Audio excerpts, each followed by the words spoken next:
যে সন্তান ব্রহ্মে অবস্থিত রয়েছেন বা ঈশ্বরের কাছের অনেক কাছের মানুষ, তিনি সর্বদা স্থির, তিনি মোহশূন্য, তিনি সর্বদা সনাতন শাস্ত্র জ্ঞান বেদ প্রচার করতে থাকেন।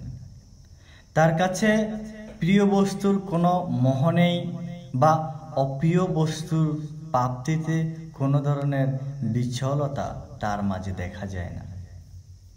গীতার ৫ম অধ্যায়ের ২০ নম্বর শ্লোকে বলা হয়েছে, না পরিষেদ প্রিয়ং প্রাপ্য নোদিজেত প্রাপ্য চাপ্যং স্থির বুদ্ধি রসমূঢ় ব্রহ্মবিদ ব্রহ্মনিষ্ঠিত।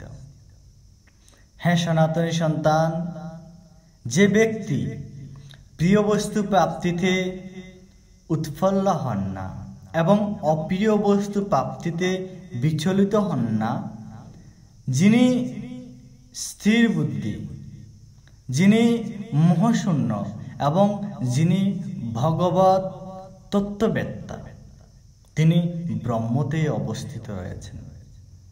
হ্যাঁ সনাতনী সন্তান, ব্রহ্মজ্ঞান প্রচার করুন, নিজেকে স্থির করুন।